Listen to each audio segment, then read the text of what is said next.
வணக்கம். திறமைந்து புலமை பரிசில் பரீட்சை எதிர்கால அரச பரீட்சையை வெற்றி கொள்ள வேண்டும் என்ற எதிர்நோக்கோடு என்னால் தயார் செய்யப்பட்ட வெற்றிக்கனிகள் எனும் பயிற்சித்தாள்களின் ஊடாக எதிர்பார்த்தல் வினாக்களை உள்ளடக்கி பயிற்சிகள் வெளியிட்டிருக்கின்றேன். அந்த பயிற்சிகளில் உள்ள வினாக்களை மாணவர்கள் தெளிவாக புரிந்து கொள்ள வேண்டும் என்பதற்காக இந்த காணொளிகளை பதிவேற்றம் செய்கிறேன். நிச்சயமாக அன்பு மாணவ செல்வங்களே, ஆசிரியர் பெருந்தகைகளே, பெற்றோர்களே, இது ஒரு கல்விக்கான சேவை. கல்வி என்பது தான் உண்மையான கண். எங்களுக்கு இருக்கின்ற கண் என்பது ஊனக்கண். இது நானல்ல, திருவள்ளுவர், அறிவாளிகள் எல்லாரும் சொல்கிறது. எங்களுடைய கண் புண் போல தான். இந்த புண் போன்ற கண்ணுக்கு அறிவு, அதாவது தெளிவான அறிவு தருவது கல்வி. அப்போ அந்த கல்வியை வழங்குறதில் ஏதாவது ஒரு தார்மீகம், தர்மம், நியாயம் இருக்க வேண்டும் என்ற கருத்தில் வாழ்க்கை செலவுக்கு பணம் வாங்கி கற்பிப்பது ஒரு வகை. இப்போ முற்றிலுமே இலவசமாக கற்பிப்பது என்பது முடியாத காரியமாக இருக்கின்ற காலகட்டத்திலும் இந்த யூடியூப் சேனல் ஊடாக இவ்வகையில் காணொளிகள் வெளியிடுவது இலகுவாக இருக்கின்ற காரணத்தினால் நான் யூடியூப் சேனல் ஊடாக நிறைய காணொளிகள் வெளியிட்டு பிள்ளைகள் நிறைந்த பயன்பெற என்னால் முடிந்த அளவில் சேவை செய்து கொண்டிருக்கின்றேன். அந்த வகையில் இந்த இரண்டாவது வெற்றிக்கனிகள் எனும் காணொளி பயன் தரும் என கருதி இது தொடர்ச்சியாக இந்த பயிற்சி புத்தகத்தில் உள்ள 12 வினாத்தாள் 1, 12 வினாத்தாள் 2, மேலதிகமாக 6 பரீட்சைத்தாள்கள் வினாத்தாள் 1மாக காணொளிகளாக வெளியிட உத்தேசித்திருக்கிறேன். அப்போ மொத்தம் 30 காணொளிகள் இந்த பரீட்சையை எதிர்கொள்கிறதுக்கு என்னால் வெளியிடப்படும் என கூறி நான் இப்பொழுது பரீட்சைத்தாளினுள் நுழைகின்றேன். முதலாவது வினா, இதேபோல் உள்ள இடத்துக்கு பொருத்தமான உரு யாது என்று கேட்கப்பட்டுள்ளது. இங்கே நாங்கள் இந்த உருக்களுக்கு இடையில் இதேபோல் என்று தான் அடுத்ததுக்கு தரப்படுகின்றது. அப்போ இதில் உள்ளது போல் இங்கே நடைபெறுகின்ற போது இந்த வெற்றிடத்தில் என்ன பெறும் என்பதே கேள்வி. அப்போ நாங்கள் அவதானிக்கின்ற போது இந்த உரு அடுத்த கட்டத்தில் இடமிருந்து பலமாக இங்கே வந்திருக்கின்றது. இந்த உரு பலமிருந்து இடமாக இங்கே வந்திருக்கின்றது. அடுத்த கட்டத்தில் இரண்டும் இணைந்து விட்டது. இது இங்கே வந்து விட்டது, இது இங்கே வந்து விட்டது, ஒன்றோடொன்று இணைந்து இருக்கின்றது. அதே போல இந்த வட்டங்களும் அதற்குள் பொருந்தி இருக்கின்றது. அப்போ இதே போல் இந்த ஒரு இடமிருந்து பலமாக வந்திருக்கின்றது. அடுத்தது பலமிருந்து இடமாக வந்திருக்கின்றது. அப்போ முதல் இடமிருந்து பலமாக சென்றதில் கீழே வட்டமும் மேலே முக்கோணமும், பலமிருந்து இடமாக வந்ததில் கீழே முக்கோணம், அதாவது அதன் தலைகீழாகவும் மேலே வட்டமும் இருக்கின்றது. இப்போ இவை இணைகின்ற போது நிச்சயமாக இந்த முதலாவது விடைதான் பொருத்தமாக இருக்கும். இரண்டாவது விடை பொருத்தமில்லாது இருப்பதற்கு காரணம் என்னென்றால், இந்த இப்படியாக இருக்கின்ற போது இந்த முக்கோணம் இங்கே காணப்படுதல் வேண்டும், இந்த வட்டம் ஒன்று மேலே ஒன்று கீழாக இருத்தல் வேண்டும். அப்போ இரண்டாவது பொருந்தாது. அதே போன்று தான் மூன்றாவதில் ஒரு வட்டம்தான் இருக்கின்றது, ஒன்றுக்கு ஒன்று சேர்ந்து விட்டது, அதுபடியாக அதுவும் பொருந்தாது. இனி நாங்கள் இரண்டாவது வினாவை பார்வையிடுவோம். இந்த 4 உருக்களில் இரு உருக்கள் வித்தியாசமானவை, அவை யாவை என்று கேட்கப்படுகின்றது. 4 உருக்கள் இருக்கின்றது, 2 வித்தியாசமாக இருக்கின்றது. அவை யாவை என்று கேட்கப்பட்டால், நாங்கள் இதில் உள்ள உருக்களில் மேலோட்டமாக பார்க்கின்ற போது ஏ என்கின்ற உருவில் வடிவங்கள் மாத்திரமில்லாமல் 2 கோடுகள் உள்ள உருக்களும் இருக்கின்றது. 2 கோடுகள் மட்டும்தான் இருக்குது. வடிவம் என்றால் மூடியதாக இருத்தல் வேண்டும். மூடிய கோடுகள் தான் வடிவங்கள். வடிவங்கள் முகமாக கொண்டதுதான் உருவங்கள். அப்போ இதில் கோடுகள் இருக்கின்றது. அப்போ இது ஒன்று நிச்சயமாக வித்தியாசமாக இருக்கும். இதே போல் அடுத்த 3 எது வித்தியாசம் என்று பார்த்தால், என்ன இந்த 3 விடையிலேயும் ஏ இருக்கின்றது. அப்போ நாங்கள் அதை மட்டும் வைத்து தீர்மானிக்க முடியாது. அது நிச்சயமாக வித்தியாசம் என்பதை ஒத்துக்கொள்ள வேண்டும். இப்போ அடுத்த உருக்களை பார்க்கின்ற போது இதில் நீள்வட்டம் ஒன்று இருந்தாலும் மற்றையெல்லாம் வட்டங்கள். அப்போ இது முழுக்க வட்டங்கள். இதில் ஒன்று செவ்வகமாக இருந்தாலும் எல்லா நாற்பக்கல்கள் என்ற தலைப்புக்கு அடங்கும். அப்போ இங்கே வட்டம் இருக்கின்றது, முக்கோணம் இருக்கின்றது, சதுரம் இருக்கின்றது. ஆகவே வித்தியாசமானது இது. அப்போ 2 வித்தியாசமானவை ஏயும் டியும் என்கின்ற 3வது விடை. இனி நாங்கள் 3வது வினாவுக்கு செல்வோம். ஒரு நிலையில் 10 பேர் நிற்கின்றார்கள். இடமிருந்து வலமாக 3 கைகோர்ப்புகளும், வலமிருந்து இடமாக 2 கைகோர்ப்புகளும், நடுவில் நிற்பவர்களும் கைகோர்த்து நிற்கின்றார்கள். அவர்களின் கைகோர்ப்புகளின் எண்ணிக்கை யாது? இங்கே என்ன சொல்லப்படுகின்றது என்றால், ஒரு வரிசையில் 10 பேர் நிற்கிறார்களாம். இப்படியாக 10 பேர் நிற்கிறார். 2, 4, 6, 8, 10 பேர் நிற்கின்றார்கள்.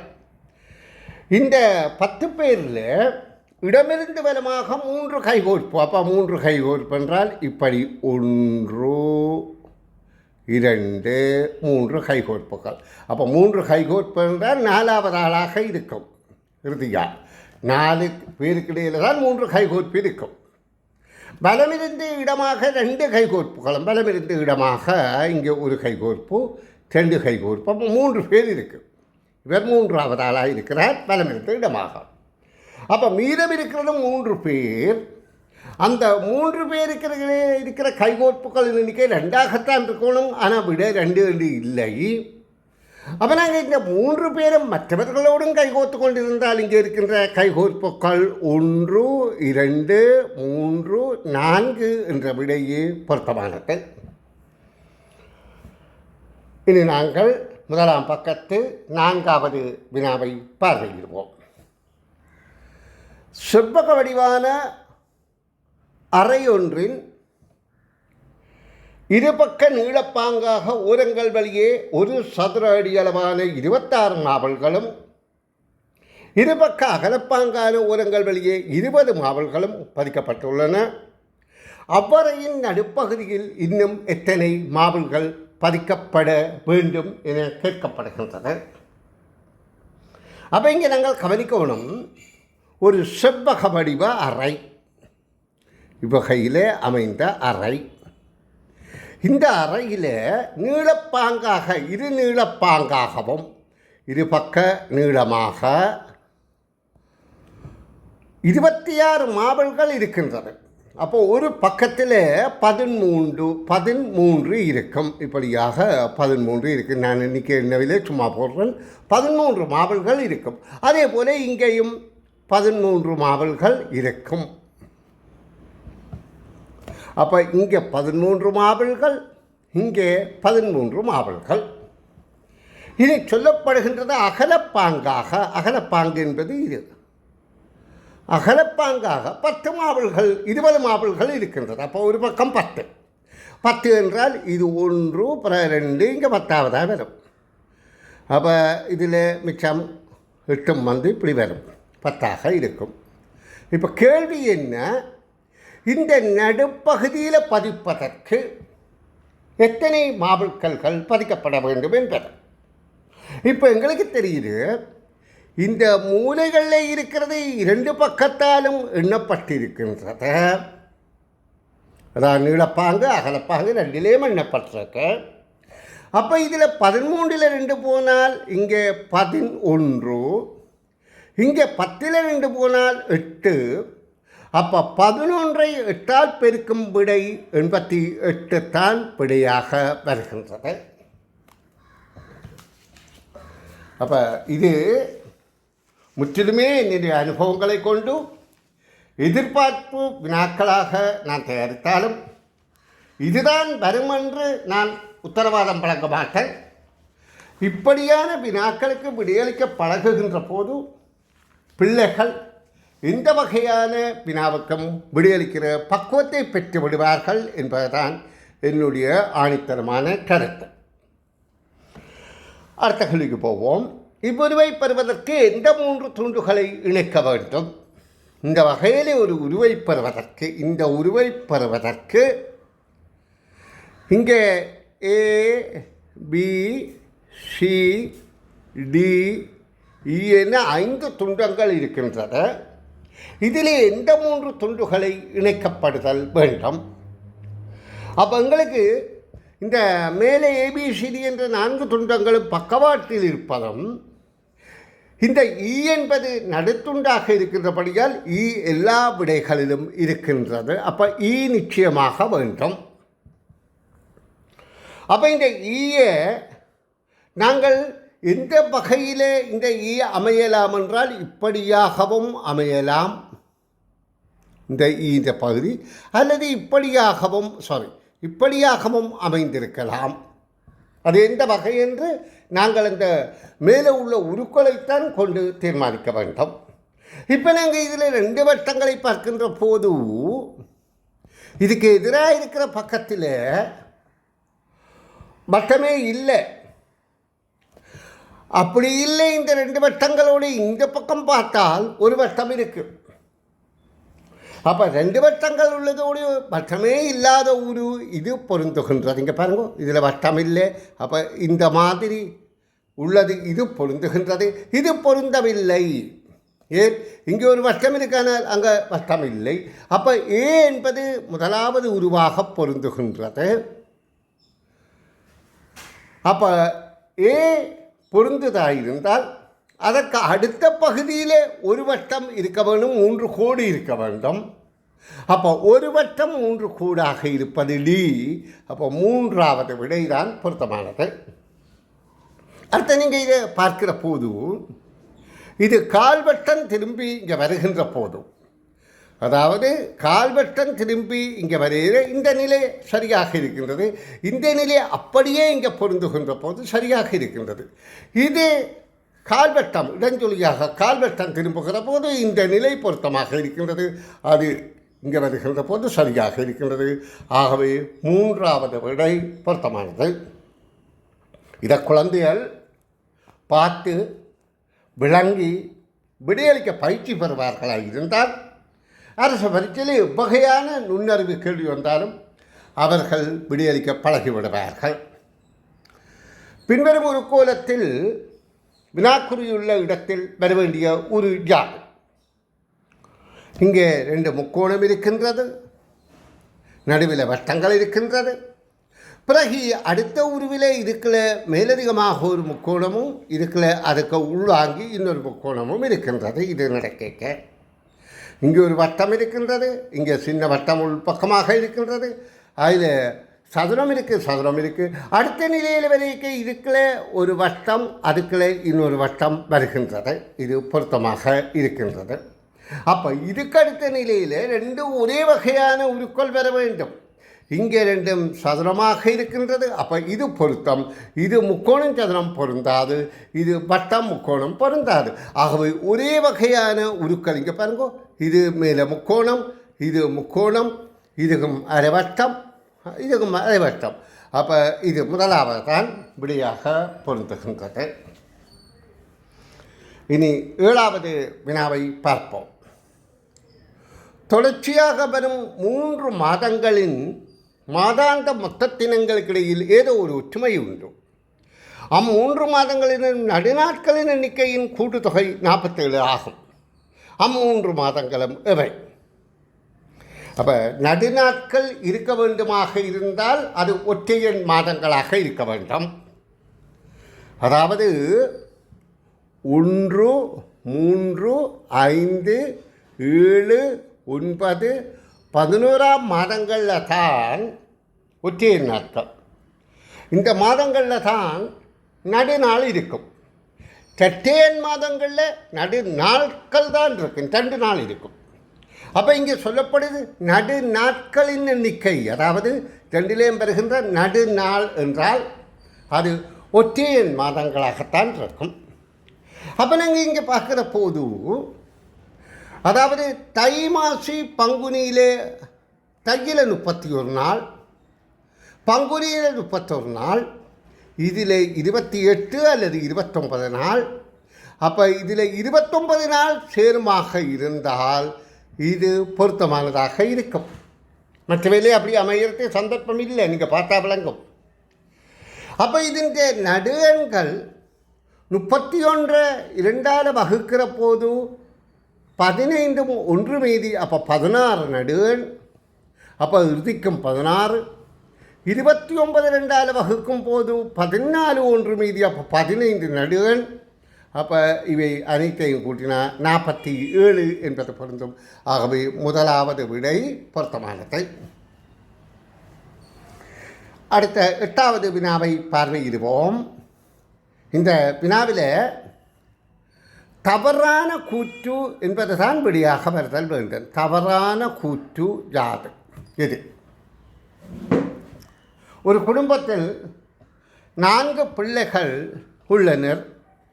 அவர்களில் மூத்தவர் முரளி இக்குடும்பம் பற்றிய தவறான கூற்று யாது இது என்று நாங்கள் வினவப்படுத்தல் வேண்டும். மூத்தவர் முரளி, இளையவர் பாபு, மூத்தவர் வாணி, இளையவர் மதி, மூத்தவர் முரளி, இளையவர் மதி என்ற விடைகளில் எது பொருத்தமான விடை என பார்ப்போம்.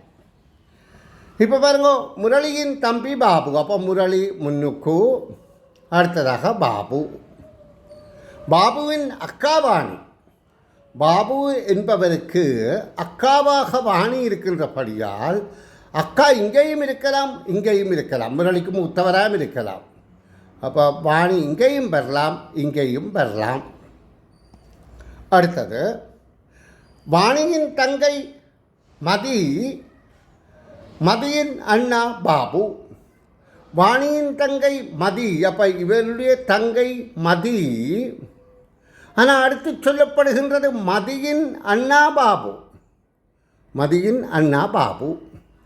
அப்போ இந்த குடும்பத்தில் முரளி முதலாவதா வாணி முதலாவதா என்பது மட்டும் சந்தேகம். பாபு மதி அடுத்தடுத்து இருக்கின்றது நிச்சயமாகிவிட்டது. அப்போ இந்த மதி என்பவர் இளையவர் என்பதிலே எந்த சந்தேகமும் இல்லை.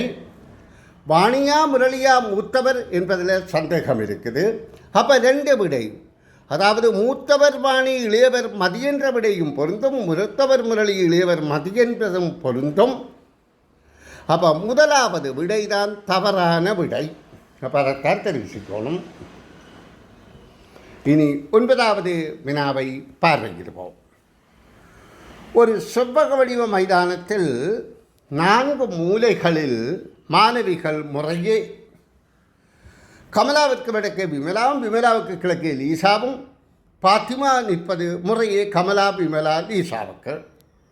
4 மூலைகளில் 4 பிள்ளைகள் கமலா, விமலா, லீசா, பாத்திமா நிற்கிறார்கள். இதில் பாத்திமா நிற்பது கமலா, விமலா, லீசாவுக்கு இங்கே கேட்கப்படுகின்றது. இது செவ்வக வடிவ மைதானம் என்று சொல்லப்படுகின்றது. செவ்வகம் என்றால் 2 பக்கங்கள் அகலங்கள், 2 பக்கங்கள் நீளங்கள். 4 மூலையில் 4 மாணவிகள் முறையே கமலாவிற்கு வடக்கே விமலா. அவங்களுக்கு பிரதான திசைகள் தெரியும். வடக்கு என்பது இங்கே. அப்போ கமலாவிற்கு வடக்கே விமலா இருக்கின்ற போது கமலா இங்கேயும் வரலாம், வடக்கே விமலா ஆவதற்கு இங்கேயும் வரலாம். எங்களுக்கு இன்னும் நிச்சயமே சொல்ல முடியாது கமலா எங்கே நிற்கின்றாள் என்று. கமலாவிற்கு வடக்கே விமலாவும், விமலாவிற்கு கிழக்கே லீசாவும். அப்போ விமலா இங்கே தான் பெற முடியும். ஏனென்றால் அப்போ தான் கிழக்கே இங்கே இருக்கு லீசாவரம். அப்போ இதில் கமலா பொருந்தவில்லை, லீசாவும். இப்போ எங்களுக்கு இந்த 3 பேரும் வந்தபடியாக எங்களுக்கு இதில் 3ஆவதாக இந்த இடத்துல வர வேண்டியது பாத்திமா என்பது விளங்குகின்றது. அப்போ இப்போ கேள்வி, பாத்திமா நிற்பது கமலாவுக்கு என்ன திசை? கமலாவுக்கு என்ன திசை என்றால் கிழக்கே. விமலாவுக்கு என்ன திசை? தென்கிழக்கே. லீசாவுக்கு என்ன திசை? தெற்கே. அப்போ 2வது விடைகள் மிக பொருத்தமாக இருக்கின்றன. இனி நாங்கள் அடுத்த பக்க வினாவை பார்வையிடுவோம். தொடர்ச்சியாக நாங்கள் 3ஆம் பக்க வினாக்களுக்கு விடை காணும் விளக்கங்கள் பார்வையிடுவோம். 10வது வினா, 1ஆம் தேதி திங்கட்கிழமை உண்டியலில் ஆரம்பத்தில் ரூபா 100 இருந்தது. அப்பா அன்றிலிருந்து தினசரி ரூபா 50 வீதமும், அம்மா புதன்கிழமையிலிருந்து தினசரி ரூபா 20 வீதமும், நானும் வெள்ளிக்கிழமையிலிருந்து தினசரி 10 வீதமும் அவ்வுண்டியலில் இட்டோம். அடுத்த திங்கட்கிழமை 8ஆம் திகதி நாம் மூவரும் பணமிட்ட பின்பு உண்டியலில் சேர்ந்திருந்த பணத்தின் மொத்த தொகையாக. இந்த வினாவில் ஆரம்பத்திலே அந்த உண்டியலில் 100 ரூபாய் இருந்தது என கூறப்படுகின்றது. இது ஒரு உண்டியல். இந்த உண்டியலில் ஆரம்பத்தில் 100 ரூபாய் இருந்தது. ஆனால் இங்கே சொல்லப்படுது 1ஆம் திகதி திங்கட்கிழமையிலிருந்து 8ஆம் திகதி திங்கட்கிழமை வரை. 1ஆம் திகதி திங்கட்கிழமையிலிருந்து 8ஆம் திகதி திங்கட்கிழமை வரை. அப்போது ஒரு திங்களில் இருந்து அடுத்த திங்கள் வரைக்கும் 8 நாள் என்பது தெளிவாக இருக்க வேண்டும். திங்களில் இருந்து ஞாயிறு வரைக்கும் தான் 7 நாள், திங்களில் இருந்து திங்கள் வரைக்கும் 8 நாள். தற்செயலாக அடுத்த திங்கள் வரைக்கும் என்றால் திங்களில் இருந்து திங்கள் 8 நாள், பிறகு செவ்வாயில் இருந்து திங்கள் வரைக்கும் 7 நாள், அப்போ 15 நாளாக இருக்கும். இப்போ எங்களுக்கு இங்கே 8 நாட்கள்லாம் இந்த பணத்தில் இதில் பணம் சேர்க்கப்பட்டது என்பது விளங்குகின்றது. முதல்ல ஆரம்பத்தில் 100 ரூபாய் இருக்கின்றது. அப்பா அன்றிலிருந்து தினசரி 50 ரூபாய் வீதமும்.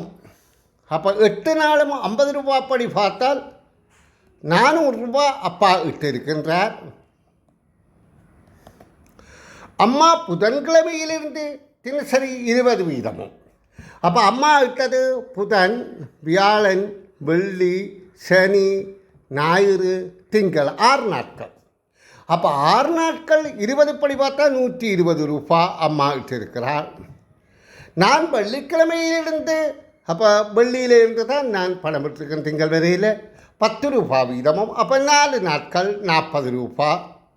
அப்போ முழு தொகையும் கூட்டுபோமாக இருந்தால் 660 என்பது விடையாக கிடைக்கின்றது. இனி 11வது வினாவுக்கு செல்வோம். பின்வரும் ஓருரு வேறுபட்டது அது யார்? இந்த உருக்களை உச்சு பாருங்கோ. இந்த உருவிலே ஏதோ ஒன்று வித்தியாசமாக இருக்கின்றதாம். இப்போ எங்களுக்கு தெரியுது, இதில் நிலைக்குத்தாக கருப்பாக இருக்குது, இங்கே கிடையாக கருத்தாக இருக்குது, இங்கே நிலைக்குத்தாக கருப்பாக இருக்கிறது. அப்போ இதிலேயே தெரியுது எங்களுக்கு இதான் வித்தியாசம் உண்டு. அடுத்தது இதில் இது வலது பக்கம் இருக்கின்றது, இது இடது பக்கம் இருக்கின்றது. இது வலது பக்கம், இது இடது பக்கம். அதிந்த பக்கத்துக்கு நாங்கள் இடமிருந்து பலம் என கொப்பித்தால பார்த்தால் இடமிருந்து பலம் இங்கே. அந்த உருவுக்கு இது இடது பக்கம், இது வலது பக்கம் என்பதை கருத்தில் கொள்ளும் அந்த உருவுக்கு. அப்போ இதில் வித்தியாசமாக இருக்குது. இங்கேயும் இது பொருத்தமாக இருக்கின்றது இடம்பலம். மற்ற இது ரெண்டும் மேலே இருக்கின்றது, இங்கே 2 மேலே இருக்கின்றது, இது மேலே கீழேயாக இருக்கின்றது. ஆகவே வித்தியாசமானது 2வது. இனி நாங்கள் 13வது வினாவை பார்வையிடுவோம். வெற்றிடத்திற்கு வர வேண்டிய உரியாது. இங்கே நடைபெறுகின்ற மாறுபாடுகளின்படி இதற்குள் இது இணைந்து இங்கே வந்திருக்கின்றது. அதாவது முக்கோணத்துக்கு தான் வட்டம் சேர்ந்திருக்கு. இங்கே பாருங்க, முதல்ல முக்கோணம், அடுத்தது வட்டம். அப்போ இதில் இருந்து எங்களுக்கு தெரியுது, அதாவது பலமிழந்த இடமாக ஒன்றுக்கு ஒன்று அடங்குகின்றது. இப்போ இதை பார்ப்போம். சதுரத்துக்கு முக்கோணம், சரி. இது வட்டத்துக்கு சதுரம், சரி. இது சதுரத்துக்கு முக்கோணத்துக்கு வட்டம், சரி. இது சதுரத்துக்கு, அப்போ இங்கே வட்டத்துக்கு சதுரத்துக்கு 2 தரம் சதுரம் வந்தபடியாக இணைந்துட்டு சதுரத்துக்கு முக்கோணம். இப்போ இது இவ்வாறு இணைகின்ற போது முதல்ல எங்களுக்கு தெரியும் வட்டம்தான் வரும், பிறகு சதுரம் வரும், பிறகு முக்கோணம் வரும், பிறகு உள்ளுக்குள்ள வட்டம் வரும். ஏன் உள்ளுக்குள்ள வட்டம் வருது என்றால் அது சிறிய வட்டமாக இங்கே சேர்ந்திருக்கு. ஆனபடியால் 3வது விடைதான் பொருத்தமானது. இனி 13வது வினா. கவிதையின் வெற்றிடங்களுக்கு பொருத்தமான சொற்கள், பொருந்தும் சொற்கள் முறையே இடம்பெறும் விடையே தெரிவு செய்க. மியா மியா என கத்துகின்றதே அங்குமிங்கும் அசைகின்றது, ஓடி ஓடி அங்குமிங்கும் அசைவது பொருந்தாது, சின்னஞ்சிறுவெளிகள் அங்குமிங்கும் அசைகின்றன என்பது பொருந்தும். அப்போ இனி நாங்கள் முதலாவது விடையே தொடர்ச்சியாக பார்க்க தேவையில்லை. மியா மியாவென கத்துகின்றதே, சின்னஞ்சிறு வெளிகள் அங்குமிங்கும் அசைகின்றதே, எலியை பிடித்து, எலியை உடைக்கிறதா கடிக்கிறதா? உடைக்க என்ன, அது மட்பாண்ட பொருளா கண்ணாடி பொருளா? அப்போ கடிக்க, அப்போ இந்த விடையும் பொருந்தவில்லை. எலியை பிடித்து கடிக்க ஓடுகின்றதே, நான் தான் பூனை என்கின்றது. அப்போ பொருத்தமான விடை 3வது. 14வது வினா. இக்கட்டமைப்பில் உருவாகிய உயிர்மை எழுத்துக்கள் மாத்திரம் உள்ள சொல் எது? எங்களுக்கு தெரியும் உயிரெழுத்துக்கள் ஆனால இருந்து ஒவ்வொன்னா வரையில் 12 இருக்கின்றது. அதில் உயிர்குறில், உயிர் நெடில் என்று இருக்கின்றது. உயிர்குறில் 5 எழுத்துக்கள், ஆனா இனா உனா இனா ஓனா. உயிர் நெடில் அவனை என்ன உவன்னு என்ன என்ன உவன்னா அவன்னா 7 எழுத்துக்கள். இது எங்களுக்கு தெரிஞ்சிருக்கும். மெய்யெழுத்துக்கள் என்பது இக்கண்ணாவில் தொடங்கி இன்னென்னா வரையில் 18 எழுத்துக்கள். அதை வல்லினம், மெல்லினம், இடையினம் என்று 3 வகையாக பிரிப்போம். அந்த குச்சி எழுத்து போட்டு கசட தவிர ஜனநமன ஜரல வல்லல என்று நாங்கள் அறிந்திருக்கின்றோம். இப்போ இந்த உயிரெழுத்தும் மெய்யெழுத்தும் சேர்ந்தால் கானா என்பது வரும், இக்கா. அப்படியாக 12 வரிசைக்கும் 216 எழுத்துக்கள் வரும். இன்னொரு 1000 எழுத்து சேர்ந்து 247 தமிழ் எழுத்துக்கள் என்பது எங்களுக்கு தெளிவு. இப்போ இங்கே கேள்வி, கட்டமைப்பில் உருவாகிய உயிர்மை எழுத்துக்களை திணை. உயிர்மை எழுத்துன்றது இந்த 216 தான் உயிர்மை எழுத்து. அப்போ இங்கே பார்ப்போம். இதுகும் இதுகும் இணைந்தால் கானா வரும், இதுகும் இதுகும் இணைந்தால் இதனை சேர்ந்தால் இது சேர்ந்தால் தீனா வரும். அப்போ உயிர்மை எழுத்துள்ள சொல் கதி என்பது எங்களுக்கு புலனாகின்றது. இனி நாங்கள் 4ஆம் பக்க வினாவுக்கு செல்வோம். 4ஆம் பக்க வினா.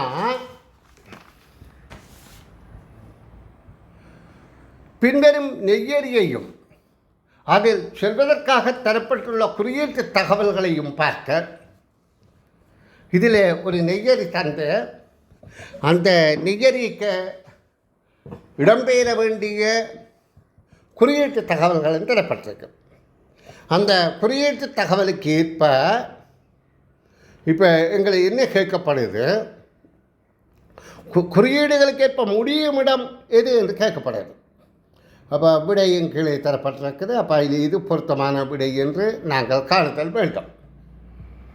அப்போ இதில் முதலாவது வடக்கே என்றால் மேல்நோக்கி அம்புக்கோடு, கிழக்கே என்றால் இடமிருந்து பலமாக அம்புக்கோடு, மேற்கே என்றால் பலமிருந்து இடமாக அம்புக்கோடு, தெற்கே என்றால் மேலிருந்து கீழாக அம்புக்கோடு, வட்டத்துக்கு வட்டம் என்றால் 2 அடைப்புக்கள் செல்க, முக்கோணம் என்றால் ஆரம்பிக்கவும், சதுரம் நிறுத்துக.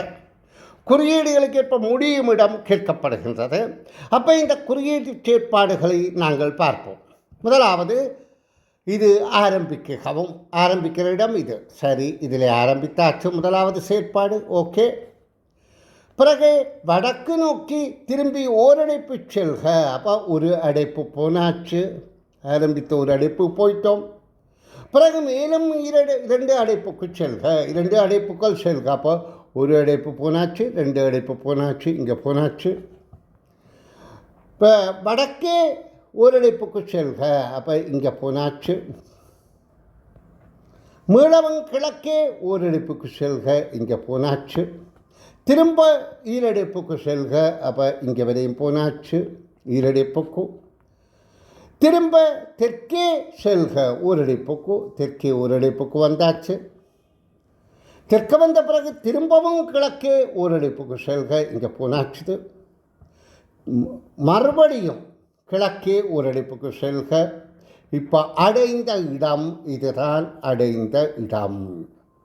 அப்போ அடைந்த இடம் டி எனும் எழுத்து 3வது விடை பொருத்தமாக இருக்கின்றது. இங்கே ஒரு கஷ்டமும் இல்லை. பிள்ளைகள் புரிந்து விடியளிக்க பழகினால் போதுமானது. இனி நாங்கள் 16வது வினாவை பார்ப்போம். இலங்கையில் ரூபாய் 10 நாணயத்தால் பாவனையில் இல்லை என்பதை கருத்தில் கொண்டு ரூபாய் 170 அதிக எண்ணிக்கையான குறைந்த எண்ணிக்கையான நாணயத்தாள்களாக வைத்திருக்கக்கூடிய முறை யாது என்று கேட்கப்படுது. இலங்கையில் 10 ரூபாத்தால் பாவனையிலே இல்லை என்பதைத்தான் நாங்கள் இங்கே கருத்தில் கொள்கிறோம். 170 ரூபாவை அதிக எண்ணிக்கையாக குறைந்த எண்ணிக்கையான நாணயத்தாள்களாக வைத்திருக்கக்கூடிய முறை யாது என்று கேட்கப்படுது. அப்போ இலங்கையில் 10 ரூபா நாணயத்தால் பாவனையிலே இல்லை என்பது உங்களை விளங்கும். 5 ரூபாத்தாள், 2 ரூபாத்தாள், 1 ரூபாத்தாள் போன்றன பாவனையிலே இல்லை. ஆனால் அது பயன், அதாவது அது செல்லுபடியாகும். இருந்தால் பயன்படுத்தலாம். ஆனால் இருந்தால் அதே பெறுமதி இல்லை, அதை விட கூடிய பெறுமதிக்கு கூடி விற்கலாம். என்னடா பழைய தாள்கள் வாங்குபவர்கள் கூடின விலை தந்து வாங்குவார்கள். சரி, அது ஒரு புறம். இப்போ எங்களை கேள்வி என்ன, 170 அதிக எண்ணிக்கையாகவும் குறைந்த எண்ணிக்கையான நாணயத்தாள்களாக வைத்திருக்கக்கூடிய முறை யாது? எந்த முறையில் இப்படி வைத்திருக்கலாம்? அப்போ 170 அதிக எண்ணிக்கை என்றால் ஒரு 20 ரூபா இருக்க இல்லை. அதாவது எவ்வளவுக்கு கூடிய அளவுக்கு 20 ரூபாய் இருக்குதோ அப்போ தானே எண்ணிக்கை கூடும். அப்போ 170 நாங்கள் 20 எத்தனை வரலாம் என்றால் 170 20ஆல் பிரித்தால் அதாவது 8 மற்றும் 16 வரலாம். அப்புறம் 10 ரூபா தாள் ஒன்று வரணுமா நம்முடைய அது பொருத்தம் இல்லை. அப்போ 170 ஒரு 50 ரூபாத்தாள் இருந்தால் மிகுதி 120. 120 6 20 ரூபாய் இருக்கலாம். அப்போ 6 3 7 என்பது பொருந்துகின்றது. அப்போ முதலாவது விடை தான் பொருந்துகின்றது. குறைந்த எண்ணிக்கை பெரிய தொகையில் 100 ரூபா ஒன்று, 50 ரூபா ஒன்று, 20 ரூபா ஒன்று, 3 என்பது பொருந்துகின்றது. இனி அடுத்த வினா 17வது வினா. 10லிருந்து 20 வரையிலான எண்ணும் எண்களில் உள்ள ஒற்றை எண்களின், இரட்டை எண்களின், முக்கோண எண்களின் எண்ணிக்கைகள் முறையே 10ல் இருந்து, அதாவது கவனிங்கோ, 20 வரையில் 11 எண்கள் இருக்கின்றது, ஈரிலக்க எண்கள். ஏன் 10ஓடு சேர்த்தால் 11 ஈரிலக்க எண்கள் இருக்கின்றது. 11லிருந்து 20 வரையில் தான் 10 எண்கள் இருக்கும். அப்போ இந்த 11 எண்களில் 10லிருந்து 20 வரையும் 11 எண்கள் இருக்கின்றது. அதில் இறுதி ரெண்டும் இரட்டை எண்ணாக இருக்கின்றபடியாக இரட்டை எண் ஒன்று கூடுதலாகவும் 11 2ஆல் வகுத்தால் 5 1 மீதி. அப்போ 5 ஒற்றை எண்களாகவும் 6 இரட்டை எண்களாகவும் இருக்கும். அப்போ 5 6 என்பது இங்கே பொருந்துகின்றது. இனி இதில் முக்கோண எண் என்பது இப்படி இருக்கிறது. அதாவது 1 3 1 2 3 6 1 2 3 4 வரைக்கும் 10, பிறகு 15 இப்படி அமைகிறதான் முக்கோண. கீழே 15 பிறகு 21 வரும், 21 வராது. அப்போ இதில் 10ல் இருந்து 20 வரைக்கும் உள்ள எண்களில், அதாவது இங்கே அதாவது 1 முதலாவது முக்கோணம், அடுத்தது 3, பிறகு 6, 10, 10 ஒன்றும், அடுத்தது 15 ஒன்றும் தான் அடங்குகின்றது. 10ம் 15ம். அப்போ 2 என்பதுதான் முக்கோண எண்களாக இருக்கின்றது. ஏன்னா அடுத்த முக்கோணம் 21, அது வராது. இனி 18வது வினாவை பார்வையிடுவோம். 18வது வினா. அடைப்புக்குள் உள்ள உருக்களுக்குரிய பெருமானின் நிறையாக கூட்டப்பட்டு வெளியேயும் நிரலாக கழிக்கப்பட்டு உள்ளேயும் உள்ளன. அதாவது இங்கே சொல்லப்படுது நிறையாக கூட்டப்பட்டு வெளியே விடை இருக்கின்றது, நிரலாக கூட்டப்பட்டு உள்ளே இருக்கின்றது. கழிக்கப்பட்டு நிறையாக கழிக்கப்பட்டு நிரலாக கழிக்கப்பட்டு நிறையாக கூட்டப்பட்டு. அப்போ எங்களுக்கு கூட்டி விடை காண்பதை விட கழித்த விடை காண்பது இலகு. கூட்டுவது இங்கே 2 4 6 7 எண்கள் கூட்டப்படுது. அப்போ அது 6 எண்ணை கூட்டி ஒன்றை கழித்து பிறகு கண்டுபிடிக்கிறத விட இது 2 எண்கள், அதாவது பெருசிலேருந்து சின்ன தான் கழிக்கலாம். அப்போ கழிக்கிறது இலகுவாக இருக்கும். இப்போ 6ல் 2 போனால் 4, இது ஓகே. 3ல் எது போனால் 2 வரும் என்றால், அதாவது 3ல் 2 போனால் 1, அப்போ 3ல் 1 போனால் 2, அப்போ ஏ என்பது 1. அப்போ ஏபிசிடிக்கு விடை இது பொருந்துகின்றது. ஏன் நான் இந்த உடனே விடையில் சுட்டி காட்டினா பிள்ளை உடனடியாக கண்டுபிடிப்பதற்காக. மற்ற எண்களை இதை வைத்துக்கொண்டே கண்டுபிடிக்கலாம். இப்போ 4ல் 1 போனால் 3, 2ல் 0 போனால் 2, இப்போ எதில் 3 போனால் 6, இதை கூட்டி விட்டால் 9ல் 3 போனால் 6, அப்போ 2வது சரி. அடுத்த 8ல் 6 போனால் சி என்பது தான் அடுத்து வர வேண்டியது. இங்கே டி 8ல் 6 போனால் 2, இது அடுத்ததாக வரணும். இது 7ல் எது போனால் 3 2 7ல் 3 போனால் 4, அப்போ 4 என்பது இங்கே வருகின்றது.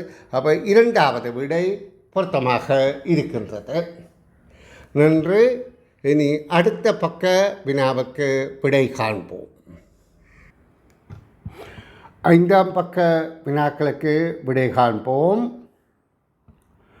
6 நண்பர்கள் ஒரு வட்டமான மேசையில் அமர்ந்து 5 உணவு உண்கின்றார்கள். அவர்களில் ஒருவர் மட்டும் எதிர்ப்பக்கமாக அமர்ந்திருந்து தொலைபேசியில் கதைக்கின்றார்.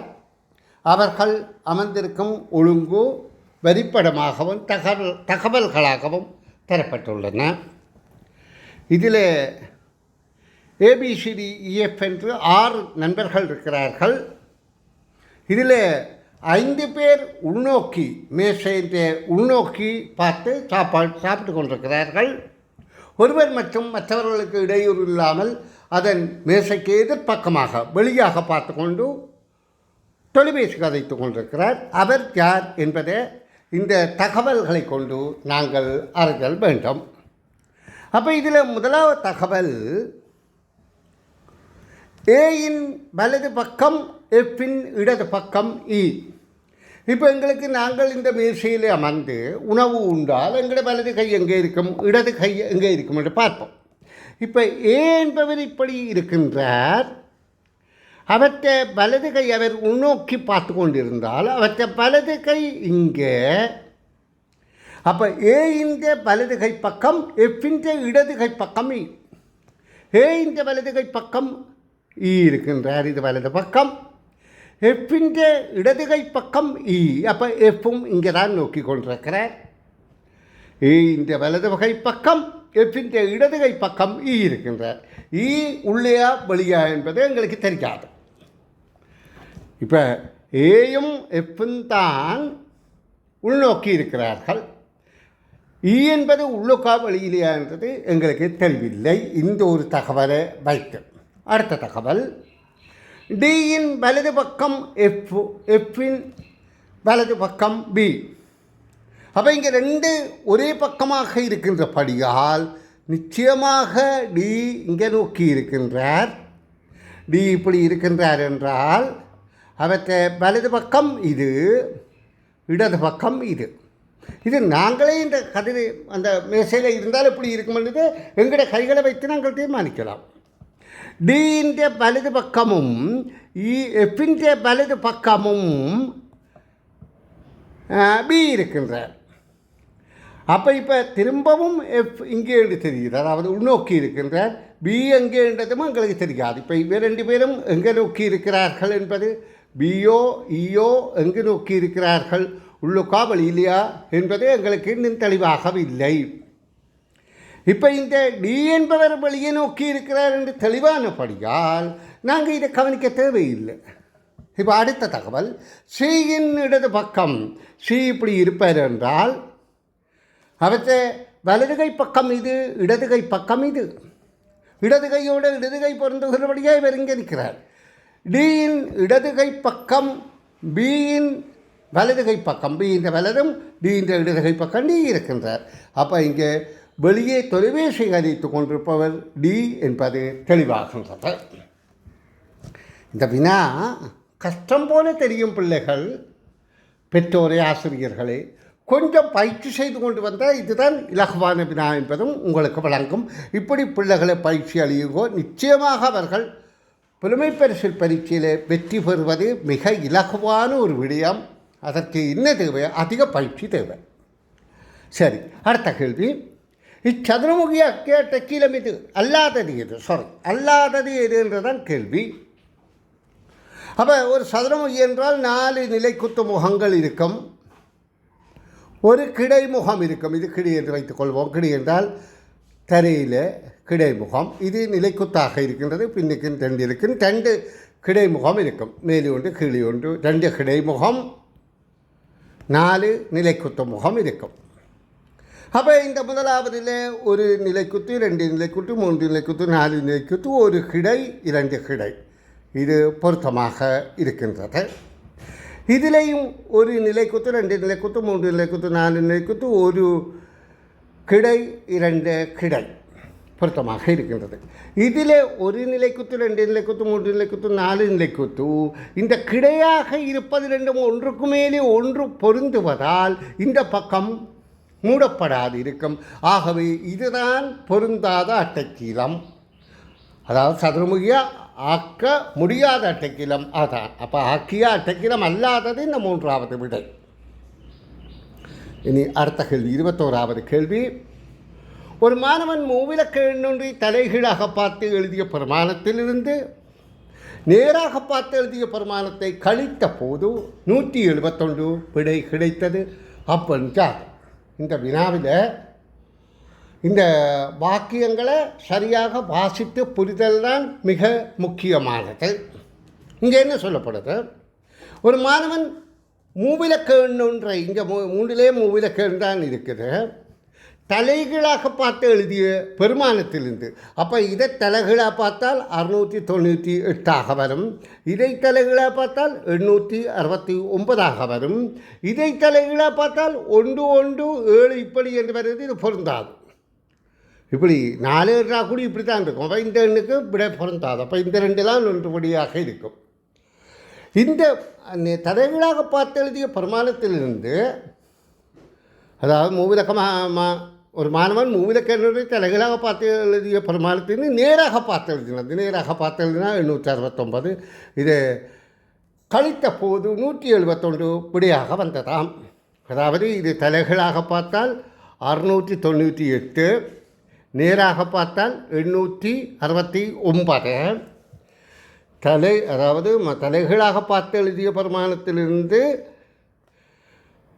நேராக பார்த்து எழுதிய பிரமாணத்தை, நேராக பார்த்து எழுதிய பிரமாணத்தை தான் தலைகீழாக பார்த்த எண்ணிலிருந்து கழிக்க வேண்டும்.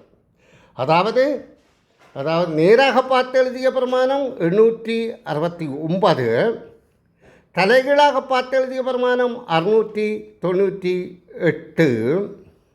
இதை கழித்தால் 1 7 1. அப்போ இந்த விடை தான் பொருத்தமாக இருக்கின்றது. இது நேராக பார்த்து எழுதினால் இது அதில் தலைகளாக பார்த்து எழுதிய பிரமாணத்தை கழிக்க வேண்டும். அப்போ நாங்கள் இனி அடுத்த வினாவுக்கு செல்வோம். இத்தகவல்களை சரியாக ஒழுங்கமைத்த அடைப்பு இது. இங்கே 5 தகவல் இருக்குது. அந்த தகவல்கள் எது சரியாக இருக்குன்னு கேட்கப்படுது. நல்ல புத்தகங்கள் சிறந்த அறிவை தரும், இது ஒரு தீர்மானம், இறுதியாக வரலாம். அடுத்த அப்பருவத்தை பயனுள்ள அப்பருவத்தை என்றால் இப்பருவத்தை, அப்போ இது அடுத்த இதை ஒன்று காலத்து வரணும். மாணவ பருவம் என்பதற்கு பிறகு அப்பருவம் வரலாம். மனிதனின் வாழ்க்கை பருவத்திலே ஒரு பாகம்தான் மாணவ பருவம். அப்போ மனிதனின் வாழ்க்கை பருவத்தில் அரியது மாணவ பருவம் என்பதை இப்படியாக வரலாம். அப்பருவத்தை பயனுள்ள வகையில் பயன்படுத்துங்கள். அதற்கு உற்ற துணை நல்ல புத்தகங்களிலிருந்து அறிவு கிடைக்கின்றது. அப்போ இது தகவல்களை ஒழுங்கமைக்கும் ஆற்றல். முதலாவது சதுரம் வருகின்றது, சரி. இரண்டாவது வட்டம் வருகின்றது, சரி. அடுத்த முக்கோணம், அடுத்த முக்கோணத்துக்கு வட்டம், அடுத்தது சதுரத்துக்கு முக்கோணம். அப்போ முதலாவது விடையே பொருத்தமானதாக இருக்கின்றது. இனி அடுத்த வினா, இக்கட்டமைப்பில் இடஞ்சொலியாகவும் பலஞ்சொலியாகவும் உருவாகிய சொற்கள் அல்லாதவை யாது? இந்த விதி என்ற சொல் இது இடஞ்சொலியாக உருவாகி இருக்குது, இங்கே பலஞ்சொலியாக உருவாகி இருக்குது. கதி என்ற சொல் இங்கே இடஞ்சொலியாக உருவாகி இருக்குது, அதே நேரம் கதி இங்கே பலம் சொல்லியாக உருவாகி இருக்கிற பதம் சரி. விகடகவி இப்படியும் உருவாகி இருக்குது, இப்படியும் உருவாகி இருக்குது, இப்படி. அப்போ அதுக்கும் சரி. அப்போ இந்த மூன்று விடையும் சரி. அடுத்த திகதி என்பது தி க தி இப்படியும் வருது, இப்படியும் வருது, அப்போ அதுவும் சரி. கவி என்பது இப்படியும் வருகின்றது, அடுத்தது இப்படியும் வருகின்றது, அப்போ அதுவும் சரி. கட என்பது இப்படியும் வருகின்றது, இப்படியும் வருகின்றது, அப்போ அதுவும் சரி. திகதி ஏற்கனவே பார்த்துட்டோம், விகடகவி ஏற்கனவே. கடவி என்பது அமையாது, ஆகவே இதான் மூன்றாவது தான் விடையாக அமையும். இனி அடுத்த வினாவுக்கு செல்வோம். இவற்றில் அதிக எழுத்துக்கள் குறைந்த எழுத்துக்களை கொண்ட சொல்வரிசை முறைக்கு அதிக எழுத்து இருக்கணும், குறைந்த எழுத்து இருக்கணும் வரிசை. அப்போ நாங்கள் இந்த சொற்கள், இந்த அதாவது வாக்கியங்களில் உள்ள சொற்களில் உள்ள எழுத்துக்களை ஒழுங்குபடுத்துவோமா இருந்தால், இங்கே 5 எழுத்து இருக்குது, இங்கே 3 5 8 எழுத்து இருக்குது, இங்கே 4 5 9 எழுத்து இருக்குது, இங்கே 4 6 10 எழுத்து இருக்குது, இங்கே 2 4 6 எழுத்து இருக்குது. இப்போ அதிக எண்ணிக்கையான எழுத்துக்களும் குறைந்த எண்ணிக்கையான எழுத்துக்களும். அதிக எண்ணிக்கையான எழுத்து இடியோசை டி, அப்போ டி. குறைந்த எண்ணிக்கை ஏ, அன்றகாலு. அப்போ இரண்டாவது வழிதான் பொருத்தமானது. இனி நாங்கள் அடுத்த வினாவை பார்ப்போம். அழுதாலும் பிள்ளை அவளே தான் பெற வேண்டும் என்ற பழமொழிக்கு பொருத்தமான தகவல் இது. பழமொழி என்பது எமது மூதாதையரால், எமது பழங்கால மக்களால், எமக்கு முற்பட்டவரால் தங்களுடைய அனுபவங்களை சொற்களாக, மொழிகளாக பறைசாற்றியதுதான் பழமொழி. அதில் நிறைந்த ஆழ்ந்த கருத்துக்கள் இருக்கின்றது. அது காலங்காலமாக பேணப்பட்டு வருகின்றது. அப்போ அழுதாலும் பிள்ளை அவளே தான் பெற வேண்டும் என்ற இந்த கருத்து என்றால் அவரவர் கடமை அவரவர் தான் செய்யணும். அப்போ லீசா தான் படித்து பரீட்சை செய்ய வேண்டும் என்பதுதான் பொருந்தும். முதலாவது லீசாவுக்காக மற்ற படிக்க இல்லாது. சரி, அடுத்த 26வது வாக்கியங்களை வாசிக்க. இவற்றில் 3ஐ ஒரு கூட்டமாக 2ஐ வேறொரு கூட்டமாக வேறுபடுத்தால் அப்படி கூட்டங்களை சேராதது யாது? இப்போ இதில் கமலா, பாத்திமா, கதிரவன் என்ற 3 உயர்திணை சொற்களை, உயர்திணையில்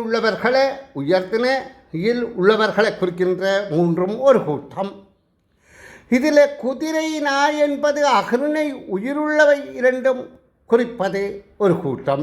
அப்போ கதிரை மரப்பலகையால் செய்யப்பட்டது என்பதுதான் வித்தியாசமானது. ஆகவே 2வது விடைதான் பொருத்தமானது.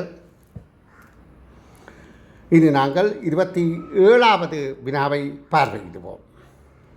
27வது வினா, கணிப்புகளின்படி வட்டம், படத்துக்கு வட்டம், சதுரம் போன்றவற்றின் பெருமானங்கள் முறையே என்று கேட்கப்படுகின்றது. அப்போ நாங்கள் இந்த பெருமானத்தை காண்றதுக்கு இவைக்கு கண்டுபிடிக்கிறது இலகுவாக இருக்கும். ஏன்? கணிதத்தினுடைய எதிர்ச்சியலை செய்து. இப்போ இது கூட்டப்படுதென்றால் 90ல் 54 கழித்தால் வருகின்ற பெருமானம் இதாக இருக்கும். இது பெருக்கப்படுகின்றபடியால் இங்கே வகுத்து விட்டு 5 இன்னும் 3ஆல் வகுத்தால் வருகின்ற விடை இதுவாக இருக்கும். அப்போ நாங்கள் 54 3ஆல் வகுத்தால் என்ன வருகிறது பார்ப்போம். 54ஐ 3ஆல் வகுத்து பார்ப்போம். 3 2 மிச்சம் 24, 3 24. அப்போ இங்கே 18 வருகிறது. 18 54. இப்போ இதோட 54 90ல் இந்த 54 கழித்தால் இது 36 வருது. அப்போ இங்கே இது 36 என்றால் 36 2ஆல் வகுத்தால் 18 வருகின்றது. இது 6 மாதம் 36. அப்போ பெறுமதி 6 36 18 என்பது ஆகின்றது.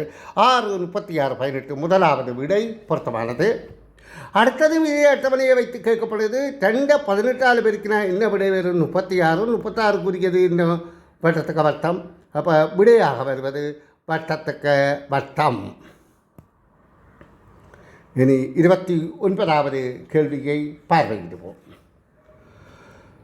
பாடசாலை வாசிகசாலை எனவும் வகுப்பறை மாணவர்கள் எனவும் குறிக்கலாமாயின் 4ஐயும் குறித்த பொருத்தமான உரியாது. இங்கே அடங்கல் வெளிப்படம். இது பாடசாலையை குறித்தால் பாடசாலைக்கு வாசிகசாலையை இது குறிக்கின்றது. இது வகுப்பறையை குறித்தால் வகுப்பறைக்கு மாணவர்களே இது குறிக்கின்றது. அப்போ அடங்கல் வெளிப்படம். இது 4ஐயும் குறிக்கலாமா? 4ஐயும் குறித்த பொருத்தமான உரியாது. அப்போ 4லையும் பாடசாலை தான் முதலாவதாக வர வேண்டும். அப்போ சதுரம் வர வேண்டும். அப்போ இந்த விடை பொருந்தாது, இது பொருந்துகின்றது. சதுரம் சதுரம். அடுத்தது வாசிகசாலை என்பது தனியான ஒரு பகுதி. அப்போ நேரான முக்கோணம் தனியான ஒரு பகுதி. அப்போ நேரான முக்கோணம் தனியாக இருக்குது. மற்றது வகுப்பறைக்கு வகுப்பறை மாணவர்கள் அடங்குகிறார்கள். அப்போ இந்த விடை தான் பொருத்தமானது. இது அடங்கல் வரிப்படம். இனி 30வது கேள்வியை பார்வையிடுவோம். இச்சதுரோடிவான கண்ணாடி 3 துண்டங்களாக உடைந்து அது ஒரு துண்டமாக அமையாதது. ஆனால் இங்கே 3 துண்டு தான் வெளியே தந்திருக்கு. அப்போ ஒரு துண்டம் தரவே இல்லைன்றதான் கருத்து. 4 துண்டம் தந்து அது அமையாததை கேட்டால் அது ஒரு துண்டமாக இருக்கலாம். அப்போ இதில் ஒரு துண்டம் 2 துண்டம் 3 துண்டம் இருந்தாலும் இங்கே விட 3 துண்டம் இருக்குது. அப்போ ஒரு துண்டம் தரப்படவில்லை என்பதை துணிந்து கொள்ள வேண்டும். அப்போ இந்த துண்டம் இதுவாக இருக்கும், இந்த துண்டம் இதுவாக இருக்கும். ஆனால் இந்த துண்டம் இது வல்ல. இங்கே பாருங்க, இதில் இப்படி பிரிஞ்சிருக்கணும். அப்போ இது இல்லை. அப்போ இதுதான் விடையாக அமைகின்றது. தரப்பட்டுள்ள தகவல்களை பார்க்கவும். இதில் 3 தகவல்களின்படி பொருத்தமான உருக்கள் என்று கேட்டிருக்கிறது. அப்போ 3 உருக்கள் தரப்பட்டிருக்கு. இதில் சொல்லப்படுது 3வது உருவின் உச்சிமுகம் விளிம்புகளின் எண்ணிக்கை இரட்டை எண்ணாகும். 3வது முகம் என்றது 3லேயும் 3வது இதுதான். இதில் இருக்கின்ற உச்சிமுகம் விளிம்புகளின் எண்ணிக்கை இரட்டை எண்ணாகும். இதில் உச்சிமுகம் விளிம்புகள் 1 1 1. அப்போ இது பொருந்தாது. இதில் உச்சிமுகம் விளிம்புகள் எண்ணிக்கை உச்சி 8 முகம் 6 விளிம்பு 12. அப்போ இதுவும் பொருந்தும். அதே மாதிரி இதுவும் பொருந்தும். அடுத்தது முதலாவது உருவை இரு சமபாகங்களாக கிடைப்பது செவ்வகம் அல்லது வட்டமுகம். முதலாவது உருவே இரு சமபாகமாக வெட்டினா, இரு சமபாகம் என்றால் 2 சமனாக இருக்கணும்னா இப்படி வெட்டின ஒன்று அதில் முக்கோண முகம்தான் தரும். அப்போ அது பொருந்தாது. இதே இப்படியும் வெட்டலாம், இது சமபாகமாக இப்படியும் வெட்டலாம். இப்படி வெட்டினால் இதுக்குள்ள ஒரு வட்டம் வரும், இப்படி வெட்டினால் இதுக்குள்ள ஒரு செவ்வகம் மாதிரி வரும். இதுக்குள்ள வெட்டப்பட்டதன்படி செவ்வகம் வரும். அப்போ இதுதான் பொருந்துகின்றது. அப்போ விடையாக இது வரும். இனி 2வது பார்ப்போம். 2வது உச்சிமுகம் விளிம்புகளின் எண்ணிக்கை 1 1 1. சரி, எண்ணிக்கை சமம் என்பது பொருந்துகின்றது. அப்போ 3வது தான் பொருத்தமானது. 32வது வினா. பின்வரும் உழவு இயந்திரத்தின் பின் சில்லின் சுற்றளவு முன் சில்லின் சுற்றளவின் 3 மடங்காகும். ഇതിൻ്റെ சுற்றளவு 3 மடங்கு என்று சொல்லப்படுகிறது. இதைப் போல இது 3 மடங்கு. 12 மீட்டர் முன்னோக்கி செல்லும் போது 12 மீட்டர் முன்னோக்கி செல்லும் போது பின்சில்லின் அம்புக்கோடிட்ட இடம் பின்சில்லின் 12 மீட்டர் செல்லும் பின்சில்லின் இடப்பட்ட புள்ளி 7 தடவைகள் நிலத்தில் முட்டுகின்றது. 1 2 3 4 5 6 7 தடவைகள் நிலத்தில் முட்டுகின்றன. அந்நேரத்தில் முன்சில்லின் அம்புக்கோடிட்ட பகுதி எத்தனை தடவைகள் நிலத்தில் முட்டியிருக்கும் என்பது கேள்வி. இதான் 12 மீட்டர். 7வது தடவையோடு சரியில்லை. 7 தடவை நிலத்தில் முட்டினா இதான் அந்த 12 மீட்டர். இதில் இருந்து இது சைபரில் இருந்து ஆரம்பித்து 12 மீட்டர் தூரத்துக்கு போகிறதுக்குள்ளே 7 தடவை முட்டதும். அப்போ இது 3 மடங்கு என்றால் ஒவ்வொரு இடைவெளிக்கும் 3 தடவை முட்டும். அப்போ இந்த 7 கம்பத்துக்குள்ளே எத்தனை இடைவெளி? 6 இடைவெளி இருக்கும். கம்பம் என்று சொல்கிறேன், அந்த 7 தடவைகளுக்கு இடையிலே 6 இடைவெளி. அப்போ 6 3 18. அது ஆரம்பத்தில் இருந்ததிலே ஒருக்கா முற்றினதை சேர்த்தால் 19 தடவைகள் என்பது கேள்விக்கான விடையாகும். இனி நான் அடுத்த 33வது கேள்விக்கு வருவோம். ஒரு வரிசையின் நடுவில் அமலன் நின்றிருந்தால் அவனது இடதுகை பக்கம், அப்போ ஒருவர் இப்படி நிற்கிறார் என்றால் நிற்கிறவற்றை வலதுகை பக்கம் அவர் முன்னோக்கி பார்த்து கொண்டிருந்தால், இதில் நாங்கள் கவனமாக இருக்கணும் இந்த விடயத்தில். முன்னோக்கி பின்னோக்கி வலதுகை இடதுகை, இவர் இங்கே பார்த்து கொண்டிருப்பார். நாங்களே பார்த்தா தெரியும் இது எங்கட வலதுகை, இது இடதுகை. இந்த பக்கம் வலதுகை, இந்த பக்கம் இடதுகை. இப்போ என்ன சொல்லப்படுது? ஒரு வரிசையின் நடுவில் அமலன் நிற்கின்றான். இது அமலன் நிற்கின்றான். அவனது இடதுகை பக்கம் நின்றவர்களில் நடுவில், இதில் கொஞ்சம் பேர் நிற்கிறார்கள், அதில் நடுவில் அவனது இடதுகை பக்கம் நின்றவர்கள் நடுவில் விமலன் நிற்கின்றான். விமலனின் இடதுகை பக்கம், விமலன் இடதுகை பக்கம் இங்கே 8 பேர் நிற்கின்றார்கள். அப்போ இந்த பக்கம் 8 மற்றும் விமலன் சேர்த்தால் மொத்தம் 17 பேர் நிற்கின்றார்கள். இப்போ அவ்வரிசையில் நின்றவர்களின் மொத்த எண்ணிக்கை யாது? மொத்த எண்ணிக்கை யாது? அப்போ மொத்த எண்ணிக்கை என்றால் இங்கே 17, இந்த பக்கம் 17, 17 17 34, நடுவில் ஒரு ஆள் அமலன் 34 மூன்றும் 35 என்ற மூன்றாவது விடை பொருத்தமாக இருக்கின்றது. கரடி சிங்கம் பொரிய கண்டும் பயமில்லை, சூரனைப் போல் நின்றிருந்தேன் துளியும் பயமில்லை. இது பாடப்புத்தகத்தில் உள்ள பாடல். இது எங்கே நின்றால் மிருக காட்சிச்சாலை. காரணம் என்னென்றால் பிள்ளை வெளியே நிற்கின்றது, மிருகம் கூட்டுக நிற்கின்றது. அப்போ பிள்ளைக்கு துளியும் பயம் இருப்பதற்கு நியாயமில்லை. இது பாடப்புத்தக விடயம். அதே மாதிரி தான் இது அடுத்ததும். சட்டையிட்டு பார்ப்பேன், தொப்பியிட்டு பார்ப்பேன், பொட்டுமிட்டு பார்ப்பேன், பூமணிந்து பார்ப்பேன். நீ யாருக்கு இவைகளை செய்வாய்? பொம்மைக்கு. உருக்கோலத்தில் உள்ள வெற்றிடத்துக்கு பொருத்தமான உருவை தெரிவு செய்க. இந்த உருக்கோலங்கள் என்ன மாதிரி மாறுபடுகின்றது என்று நாங்கள் உற்று கவனிக்க வேண்டும். உற்று கவனிக்கிற போது இங்கே பாருங்கோ, இது இங்கே வந்திருக்கு, வட்டத்துக்கு வட்டம், அப்புறம் வட்டத்துக்கு வட்டம் இங்கே போயிருக்கு, அடுத்ததில் அப்போ இங்கே போகும், அப்போ வட்டத்துக்கு வட்டம் இங்கே வரும். சதுரம் இங்கே இருந்தது இங்கே வந்திருக்குது, இங்கே இருந்தது இங்கே போயிருக்குது, இங்கே இருந்தது இங்கே வந்திருக்கும், அப்போ சதுரம் இங்கே வரும். அடுத்த வட்டம் இங்கே போயிருக்குது, அப்புறம் இங்கே போயிருக்குது, அப்புறம் இங்கே வரும், அப்போ வட்டம் இங்கே வரும். அடுத்த வட்டத்துக்கு வட்டம் இங்கே இருந்தது இங்கே வந்திருக்கு, இங்கே இருந்து இங்கே போயிருக்கு, இங்கே இருந்து இங்கே போயிருக்கு, அப்போ வட்டத்துக்கு வட்டம் சரி. அடுத்தது முக்கோணம் இங்கே வந்திருக்குது, அடுத்தது இங்கே வந்திருக்குது, அடுத்தது முக்கோணம் இங்கே வந்திருக்குது. அதான் முதலாவதுக்கு இங்கே வந்துச்சு, அப்புறம் இங்கே வந்துச்சுது, அப்புறம் இங்கே வந்திருக்கும் முக்கோணம். அப்போ இந்த மாதிரியான அமைந்த விடையை நாங்கள் தேடினால் 2வது விடை பொருத்தமாக இருக்கின்றது. இனி நாங்கள் 38வது வினாவை பார்வையிடுவோம்.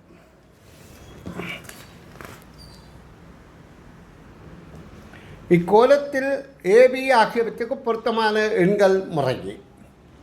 இந்த மாறுபாடுகளுக்கு இடையில் இந்த எண்கோலத்தில் என்ன மாறுபாடு நடக்குது?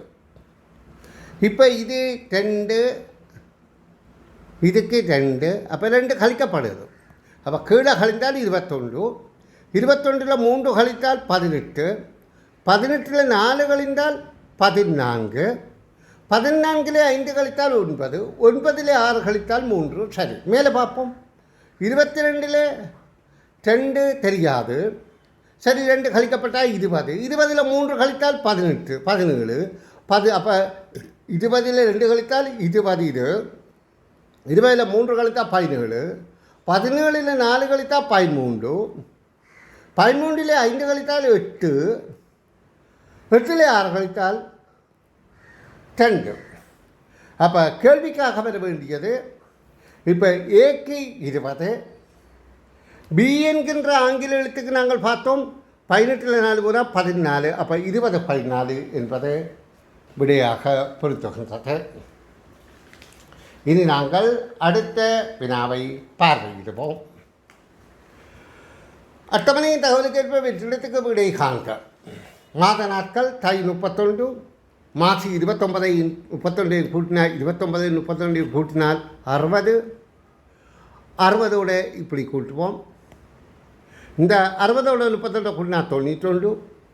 92ஓட 30 கூட்டினா 121. பொருத்தமான காரண காரிய தொடர்பினை கொண்ட வாக்கியம் யாது? காரண காரியம் என்றால் ஒரு வாக்கியத்தில் காரியத்துக்குரிய காரணம் புலனாகவும் விடலாம். இதில் காரியத்துக்குரிய காரணம் புலனாகிற பொருத்தமாக இருக்கிறத கண்டுபிடிப்போம். கடந்த 3 தினங்களாக பெய்த 3 தினங்களாக கடுமழை பெய்தமையால் வெள்ளம் பெருக்கெடுத்து ஓடியது. இது பொருத்தமாக இருக்கின்றது. வெள்ளம் பெருக்கெடுத்து ஓடியது தான் காரியம். காரணம் கடந்த 3 தினங்களாக பெய்த கடுமழை பெய்தவை. அப்போ முதலாவது சரி. இனி 40வது வினாவை பார்ப்போம். ஒரு வருடத்தின் முதல் நாளும் நடுநாளும் இறுதி நாளும் ஒரே கிழமை நாளாக வரக்கூடிய வருடமும், அதேபோல் ஒரு மாதத்தின் முதல் நாளும் இறுதி நாளும் நடுநாளும்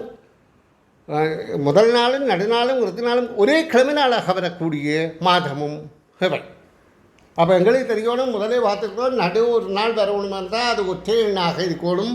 அப்போ வருடம் என்றால் 365 நாளாக இருக்கணும். மாதம் என்றால் ஒன்று 31 அல்லது 29 உள்ள மாதமாக இருக்க வேண்டும்.